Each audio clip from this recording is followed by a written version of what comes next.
Now, if you will examine that, you will find that it fits exactly into the theory o carateinformation, the idea that only the mind is real.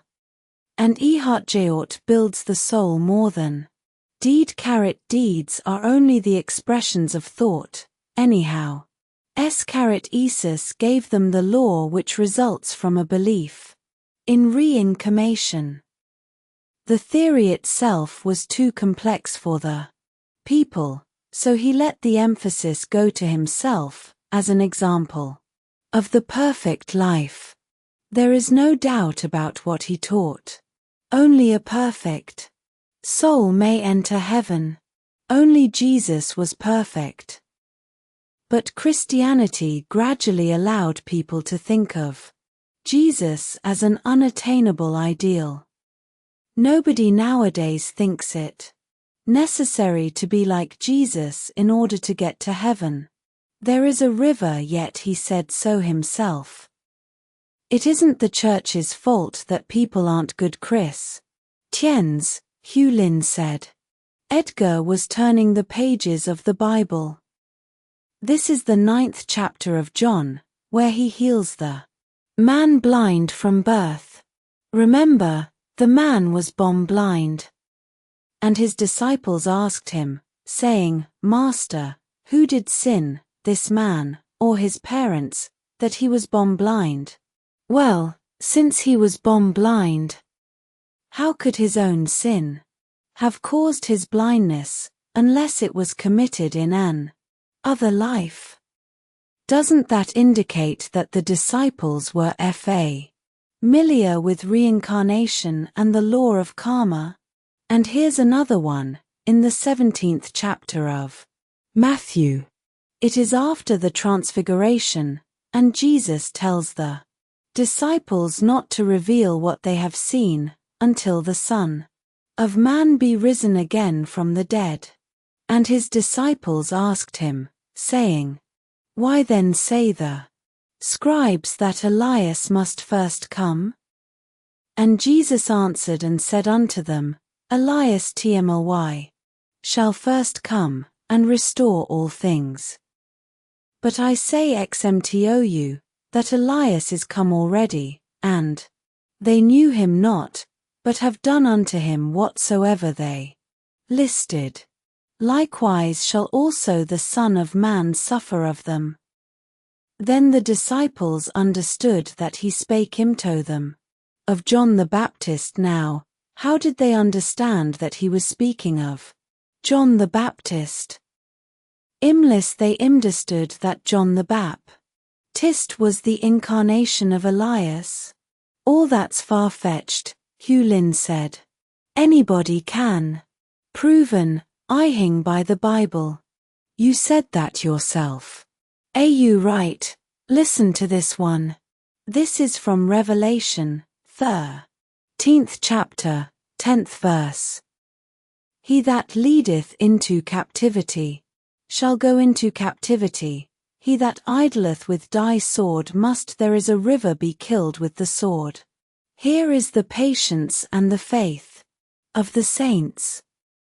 Certainly every man who killed another with a sword wasn't killed by a sword himself, not in the same life.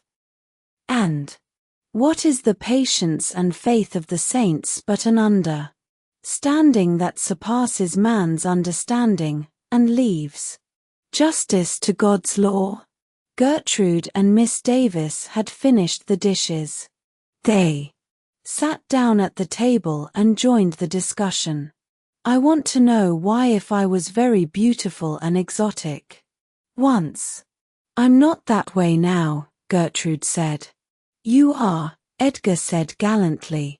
I'm not, Gertrude said. Men don't follow me in the street and send me orchids, do they? You didn't use it in the right way when you had it, Edgar said. Now you've got to do without it. Whatever virtue you possess and misuse, you lose. That's the way I understand it. So I'm poor and you don't get orchids. Hugh Lin leaned forward, interested. "Who were you?" he said. They told him, then showed him their readings and the other life readings which had been taken. An average one began by saying, "We find the spirit and soul took posses Sion and completed this entity, as we have it at present, late in the evening 11:29. We find the soul and spirit took its flight from that of Venus forces, with those of Jupiter, Mercury, Neptune being the ones in assistance to the conditions bringing the forces to this present plane's develop. Meant, with AFL Bictions in Mars and in that of Septimus."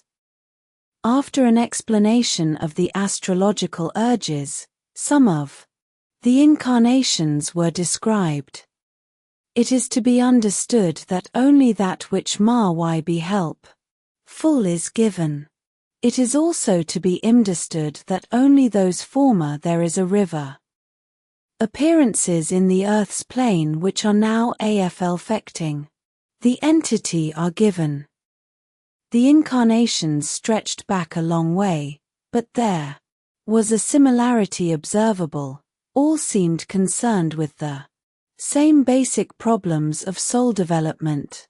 In this they were related. However diverse were the lives in other respects, place, time, occupation, social status, etc.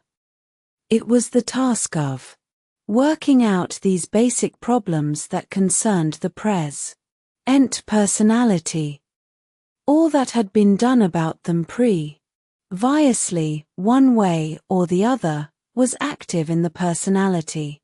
The rest of the individuality was passive. What I like about the life readings is that they tell you what to do, Miss Davis said. Most people don't know whether they are doing the right thing. They like their work, but they don't know whether it's the job they should be doing. The life readings tell what the abilities are and what the person should be doing. Why don't people know those things about themselves? Hugh Lin askekti _th happy smiley o, Edgar said, but they are afraid to follow their inner feelings. They take a DBT, because it's a job. AID then. FOF economic reasons they are afraid TB leave it and try what chi really want to do. Other people talk them out of it. Sony Fimes. The free will has to face all those obstacles. Either person knew what he was to do and just did it, without opposition or doubt, it would be a cut-and-dried affair. LFE ould be have you found out how you got your psychic power? Hugh Lin said. They showed him the explanation, as given in Edgar's life reading.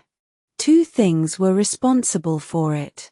He had once attained a great height in soul development, only to slip downward through a series of lives until he had reached there is a river an almost opposite position of instability.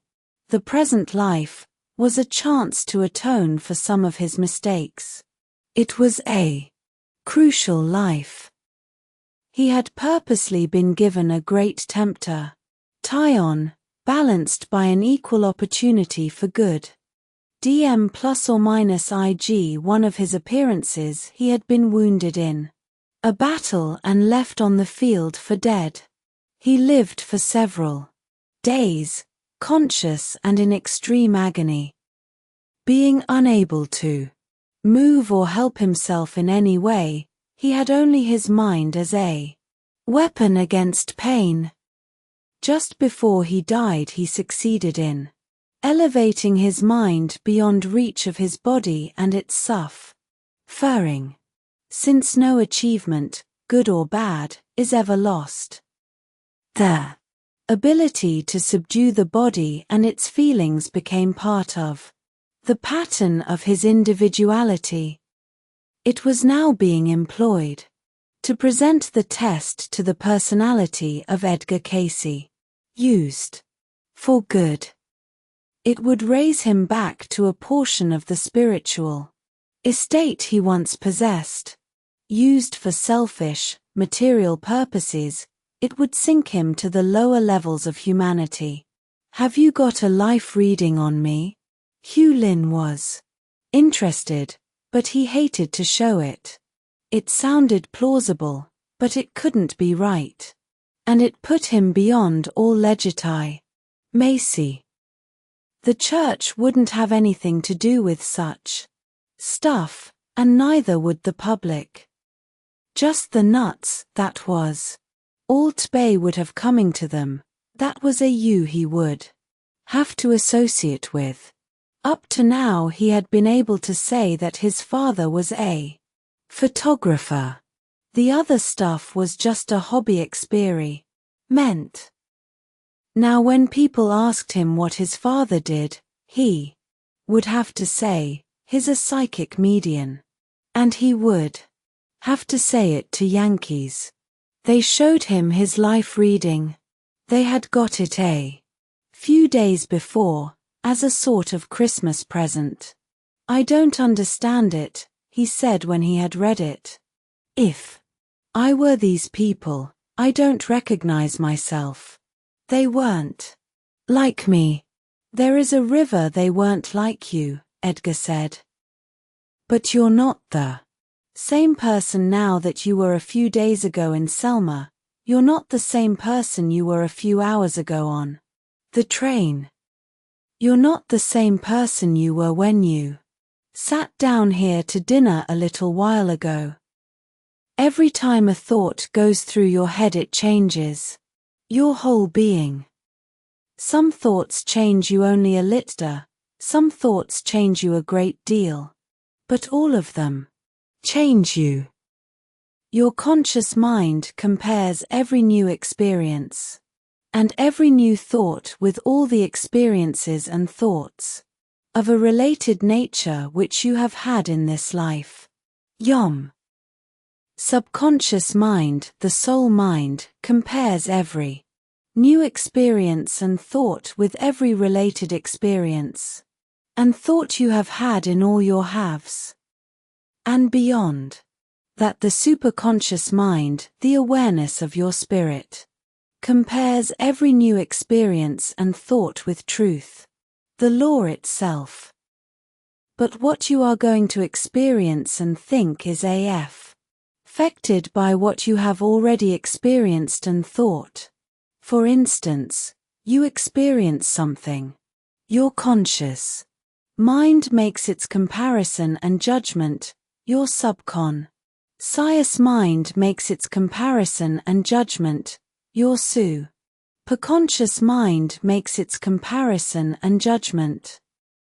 As a result of these comparisons and judgments, you, as a whole, adopt an attitude, an opinion, a feeling about the experience.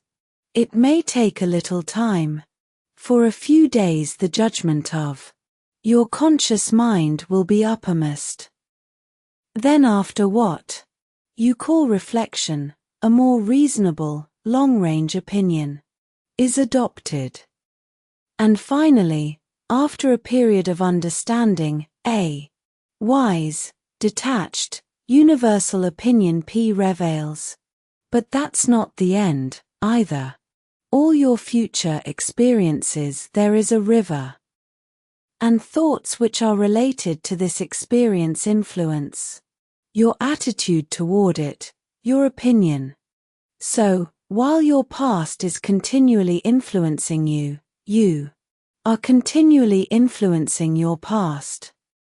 Your past, your present, and your future all change from day to day, from minute to minute, from thought to thought. Do you think this reading fits me? Hugh Lin said. As far as you have gone, I'd say it does. You're only 16. This is a Fu Yulen carrot portrait. Some of the characteristics attributed to you are those of a mature person. We'll Have to wait and see.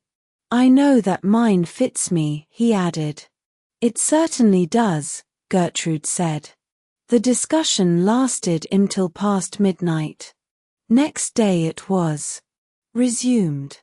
Thereafter, at meals and in the evenings, Raincar, Nation and Life readings were the subjects of conversation. QL3MN remained skeptical. To him it all smacked of occultism. And occultism was something he associated with shady fortune-tellers, women who believed in theosophy, and Hindus wearing turbans and bending over crystal balls. Yet the reasonableness of the theory pounded away at him, and he found that, skeptical as he was, the thing was charming his life. When he saw an ill-tempered boy, or an awkward boy, or a crippled boy, he immediately thought of karma. His attitude toward the boy was shaped by the thought that the boy was paying for something, and should therefore be helped and cheered. Quite suddenly he found himself understanding and wanting to help the unfortunate and handicapped. Through a friend of Lamour's, a scholarship had been secured for him at Moraine Park, a fashionable private high school. Progressive education had been installed at Moraine Park, and there was a grammar school section which his brother Ekin, now nearly 6, attended. There is a river. This was the only part of Lamours's plans which he was able to carry out. The boys had the best schooling available, but that was as far as the well-being of the family went. Money was scarce, and there was never any certainty about where the next sum would come from. The chicken for Christmas dinner was scrawny. There were no adequate clothes for the bitter weather. The rent for the £0 BCE room at the P. Hillip S. Hotel was unpaid for months. The man who helped most was Thomas B. Brown, an inventor who was troubled with a tendency to deafness. By following the advice of the readings, he was able to improve his hearing, and thereafter bought much of Edgar's time for readings on the problems he encountered in his laboratory. Ano and a man who helped was Madison Byron Wyrick, then plant superintendent of Western Union in Chicago. Wyrick had diabetic tendencies and was helped by following a diet outlined in the readings.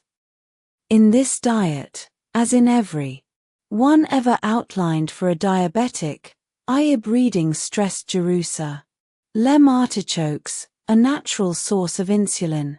Other men were interested, and tentative plans were made to form an association and erect a hospital. One group, with cooperation promised from several doctors, wanted to build in Chicago. Another group chose a rural site about 100 miles from Dayton. The readings vetoed both suggestions. Virginia Beach, the Informafioi TSSDD Happy Smiley as the place to build. It gave Re-ONS. Edgar TC CE should live near large bodies of water.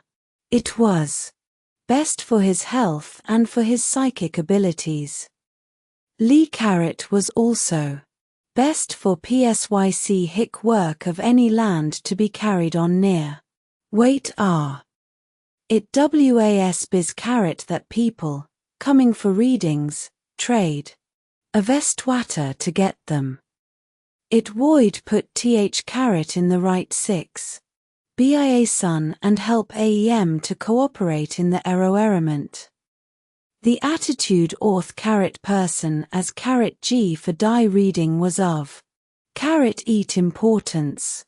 There is a river. Moreover, Virginia Beach was overnight from New York, Philadelphia, Baltimore, and Washington. Many people would find it possible to make the trip. Yet it would sufficiently remove them from their occupations and distractions. Also, the area of Tidewater, Virginia was to be of increasing importance in the future, financially and commercially. It was the ideal spot for such plans as were being formed. Around the work, they could best be accomplished there. The insistence on Virginia Beach threw a damper on the general idea of a psychic society. The groups gradually broke up and only individuals, with their own problems and approaches, were left. One of these was Morton Harry Blumenthal, a short, quiet, amiable young Jew. He was a stockbroker in New York, in partnership with his brother Edwin. Through Dave Kahn, who had gone to New York on the advice of Red Ings and entered the furniture business, he heard of Edgar and came to Dayton to get a physical reading. He was troubled with a rheumatic ear. Following a series of treatments, the ear improved. He got a life reading and several supplementary readings on the appearances which were listed for him. A boyhood interest in philosophy was awakened. He began to get readings on all kinds of physical and theological questions. Meanwhile, his brokerage business prospered. He and his brother were then in their middle 30s. They had come originally from Altoona, Pennsylvania, where their father ran a tobacco store. Morton had studied for a while at the University of Pittsburgh. In New York, the boys had worked hard, fly achieving their ambition a seat on the exchange. Edwin, a canny trader, worked on the floor. Morton remained in the office of the company. On a generally rising market, they were slowly getting rich. When Morton heard that the readings insisted on there is a river, Virginia Beach as a location for any hospital or permanent organization founded on the readings, he was enthusiastic. He believed in following the readings exactly, and Virginia Beach would be convenient for him. "You must go there," he told Edgar. "I'll provide the money." Edgar wondered what calamity would overtake Morton's finances, now that he had decided to back the readings. Everyone who had undertaken the task had gone broke. Was Morton the right one? Was he the Jew the readings had foretold? He agreed to the change. It couldn't be much worse than Dayton, and if Morton's promises collapsed, they would at least be stranded in the spot chosen by the readings. First, there was a trip to New York for a set of readings on the proposed organization, and to meet friends of Morton and Dave who had heard of Edgar and wanted to meet him and see him demonstrate. Gertrude was now conducting AU readings, and the results were better and more uniform. She had decided that, so long as the fortunes of the family were with the readings, she ought to do as much as she could to make them successful. Moreover, there was the matter of Edgar's health. The conductor was the link between the medium and his normal state of existence. One as close and as sympathetic as a wife would make a better connecting rod. The readings agreed with this theory and suggested diet for life readings. The medium changed the position of his body. He had always reclined with his head to the south, in a straight north-south line. By lying with his head to the north, the information said, he would avoid the dizzy spells experienced sometimes after a life reading. Matter of polarity was the explanation given. The readings were consulted for details of the organizer. There is a river tie-on and people to run it. In these matters the information was dogmatic to the point of monotony. Over and over again it insisted that no device of law or plan of control could do the slightest good unless there was the proper spirit among the members of the organization and its leaders. Let those serve who wish to serve, let those be chosen who choose to offer themselves. There had to be an ideal, and it had to be haved as well as believed. Since such an organization was to be founded on the idea of service, its members would have to be servers. Since its purpose was to enlighten, its members would have to be enlightened. That's what it has always said, Edgar explained to Morton, and that's why all the attempts to do something with it have failed. The people involved have wanted to get some thing out of it for themselves. Morton nodded. I understand, he said. It won't be that way this time. When can you move to the beach?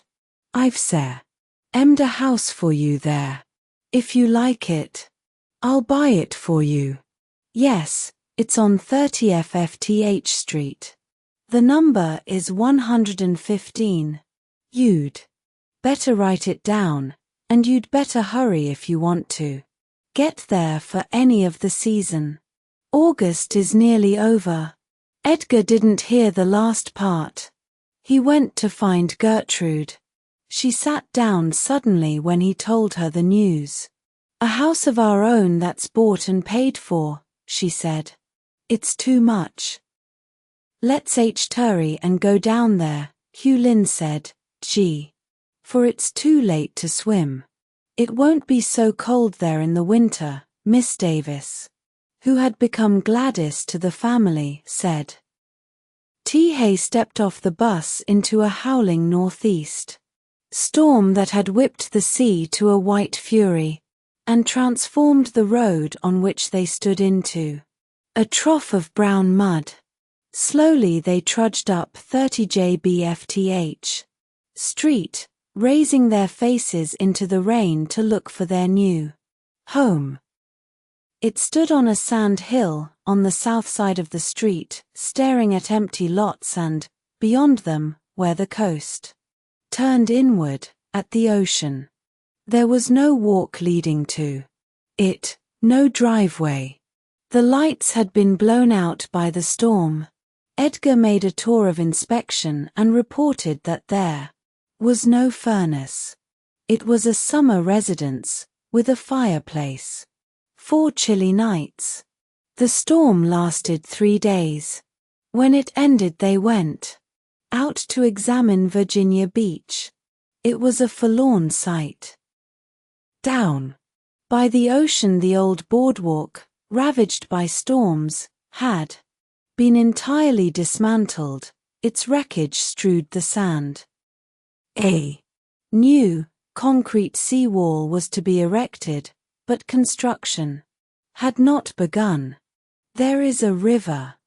Most of the hotels were closed, all the shops but those at 17th Street, the center of town, were shut up. Practically all the houses were boarded up. It was September, the season was over.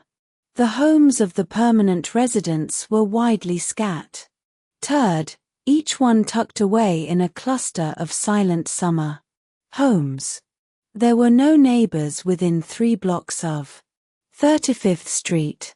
The only grocery store was at 17th Street.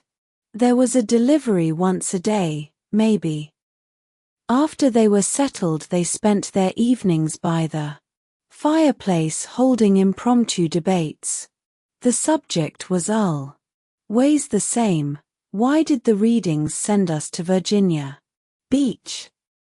The beach for 50 years had been a fashionable summer resort for Virginians and North Carolinians.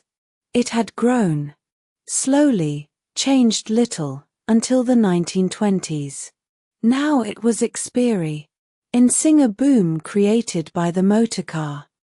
Automobiles made it accessible as a weekend retreat for a large section of the Virginia and North Carolina population, and it became a target for tourists.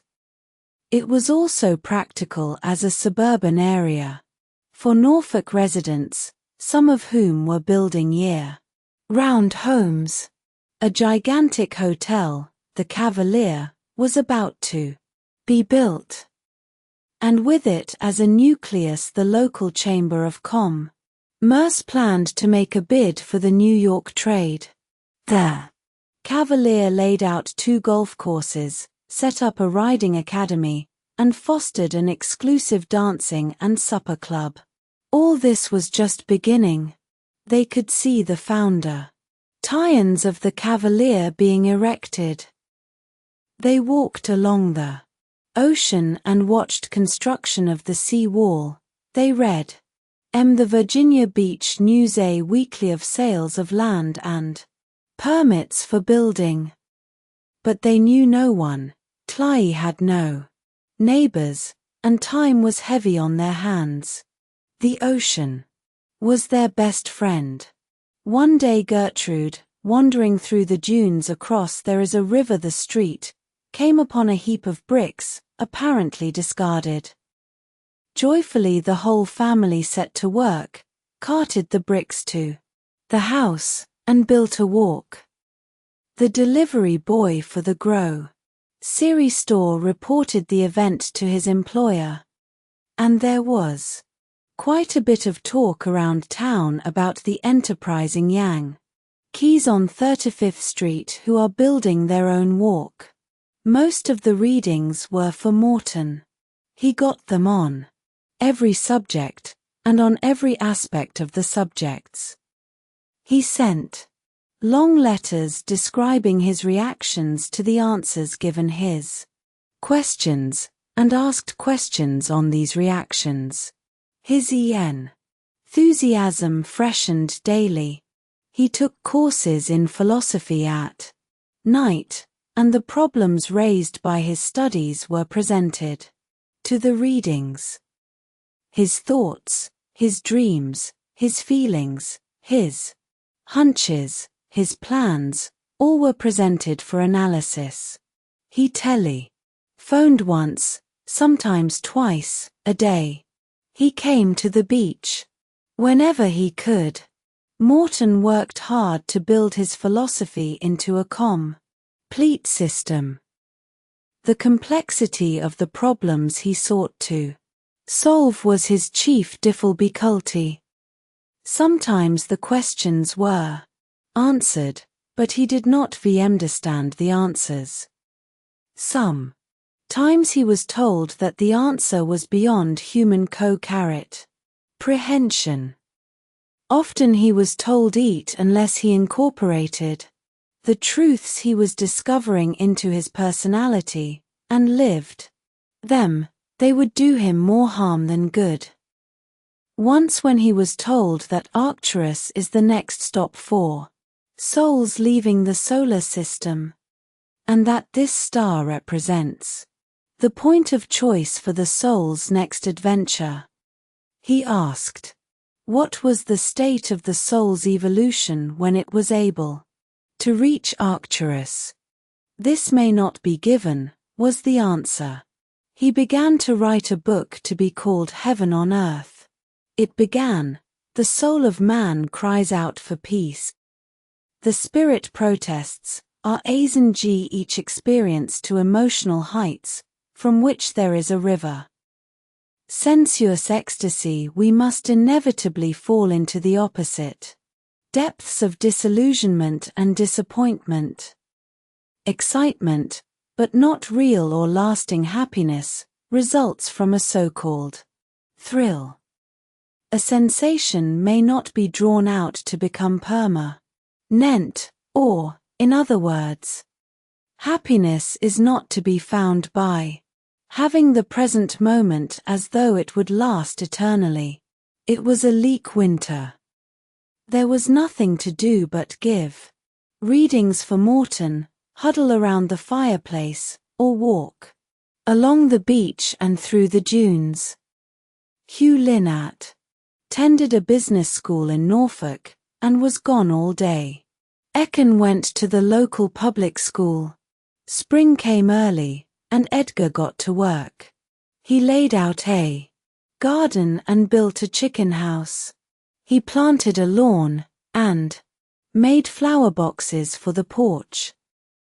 Morton had paid promptly for each of his readings, and there was money in the bank. The family bought a Ford and a furnace. Hugh Lynn was told he could go to college in the fall. He thumbed through stacks of catalogues, and then had a reading and asked where he should go. He was told to enter Washington and Lee University, at Lexington, Virginia, because there he would meet many boys with whom he had been associated in his past lives, and he would have an opportunity to make practical tests of reincarnation. He was still skeptical of the theory. It go up there and either prove it or disprove it, he said. Summer, they found, was heavenly at the beach. The houses that had been empty all winter filled with people, all along Atlantic Avenue, from the Cavalier to beyond 17th Street, shops and hotels opened. The popular Tyon swelled from 300 to 30,000. Hugh There is a river Lynn saw so many pretty girls that he stopped being afraid of them. He left for college in mid-September. On October 20th, Edgar received a wire from his sister, Annie in Hopkinsville. His mother, who had been ailing for a long time, was much worse. Would he give a check reading for her? When he woke from the reading, Gertrude and Gladys were crying. You must go home at once, Edgar. She can't live, Trude said. He arrived in Hopkinsville on the morning of the 22nd. His mother met him at the door. She was pale and usually weak, but smiling. "I'm so glad you came," she said. "I need you." During the morning the squire drew him aside and suggested that he give another reading. While she was resting, it was taken, but the result was the same. The soul is about to take flight. Do not grieve. That evening she felt worse. She went to bed and did not get up again. She died on the evening of the 26th. Edgar was sitting by her. She was conscious and aware to the last, talking to him, smiling at him. "Son, you've kept your old mother alive a long time," she said, "but I'm going now. We've been good friends. You've been a good son. Stay close to your father and your sisters. They look to you for guidance. God has given you something He hasn't given to everyone. Be faithful to the trust. Never forget to pray. Never give a reading when you can't take Jesus with you. It's hard to go, but your prayers have been answered. There is a river down there at the beach. I know you will stay there and succeed. Someone is waiting for me." On May 6, 1927. The Association of National Investigators was incorporated in the state of Virginia. Its motto was, that we may make manifest our love for God and man. Its purpose was to engage in general psychic research and to provide for the practical application of knowledge obtainable through the medium of psychic phenomena. Although founded upon the psychic work of Mr. Edgar Cayce, and although the immediate basis of its formation was to further foster and encourage the physical, mental, and spiritual aid that thousands have and are receiving from Mr. Cayce's endeavors in the psychic, the primary purpose is education, the education of the individual, that he may attain a closer relationship to the higher powers of his own mind, that he may for and by himself achieve greater development of mind, as well as greater material benefit for his physical being in the material environment. The achievement of our purpose will enable the human race to use for its own good, in every department of its life, physical and character ritual, an introspective method of obtaining knowledge. Individuals may so develop their intuitional forces as to become able to be guided by a higher dimensional viewpoint. The viewpoint that such intuitional development brings self-realization of possessing TMS is the all-embracing aim and deeper purpose, the whole ideal, of this association. Edgar didn't quite understand all this. It was Morton's prose, but he got the general idea, and the idea was that there is a river, a hospital was to be built, and the readings scientifically studied. Morton was president. His brother Edwin, Dave Kahn, Wyrick and Brown, Hugh Lynn, and a Virginia Beach Rail estate operator, F.A. Van Patten, were the vice presidents. Edgar was secretary and treasurer, Gladys was assistant secretary. There was a board of governors, consisting of Dave, Edwin, and a Chicago businessman, Franklin F. Bradley. The board of trustees contained the officers and governors, plus Gertrude and the wives of Dave and Morton. The bylaws provided that any person requesting a reading had first to become a member of the association, agreeing that he was participating in an experiment in psychic research. This protected Edgar and the association from any legal prosecution. It had never happened, but with the anticipated publicity it was a possibility. Members were to have access to the facilities of the association, its hospital, library, records, research data, etc. All readings were to be considered the property of the person for whom they were secured, but copies were to be kept by the association, and extracts could be made by students, providing the identity of the owner was withheld. Owners could give permission for the examination and study of their readings, or could request that friends be allowed to see them.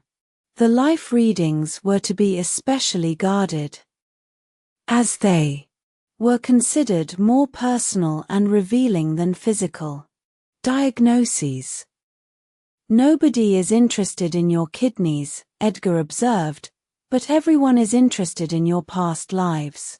He was becoming acutely aware that, if it were true the early CHMCH had dropped reincarnation as a dangerous and impractical thesis, the decision had been a wise one.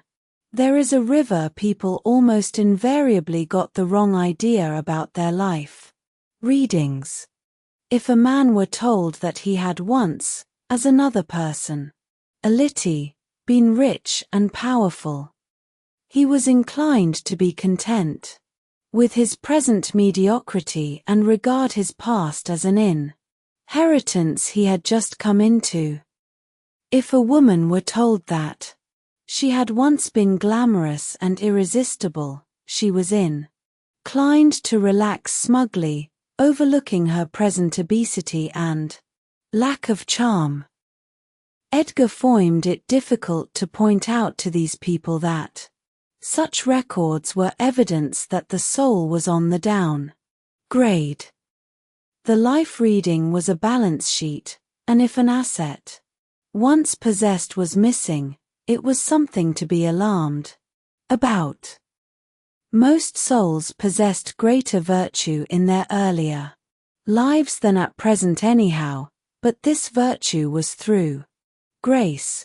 It was the virtue of ermescence. The path of the soul was downward until free will made the turn upward. So, there was no reason whatsoever to feel proud of a good or intelligent life 10 or 15,000 years ago. Only, when such goodness and intelligence were attained again, this time by the use of free will, would a measure of satisfaction be permissible. There was a tendency also to regard the soul as a permanent personality. People would say, I was so-and-so. In my last appearance I was in England. When Edgar tried to combat this notion by saying that each personality of _a soul was a separate experience, in no way related to other experiences of the soul except by common inclusion in a large enterprise, he found the going heavy, especially with the ladies. But you said so yourself, one of them would say. You said I was a slave girl and was freed by my master because he loved me. From what you say about me, I imagine I was a sort of there is a river courtesan, another lady, usually an old maid, would say. Edgar sympathized deeply with the early church fathers, who had set upon the Gnostics. He would leave the lardy carrot and go out to feed his chickens. The house was never lonely any more. The squire had come to live with his son, and that summer, 1927, Tommy House came to visit Hugh Lynn. In the fall Tommy stayed to attend the local high school. Morton came to the beach frequently, and Dave Kahn, now married and the president of a fumitory company, dropped in frequently. Morton was buying land for the hospital and ex-university. He was determined to get things started. Riding to wealth on a bull market, he could see no reason for delay. One afternoon early in 1928 a short, stocky man with a great many gold keys on his watch chain drove up to the house. He introduced himself as Dr. William Moseley Brown, head of the psychology department at Washington and Lee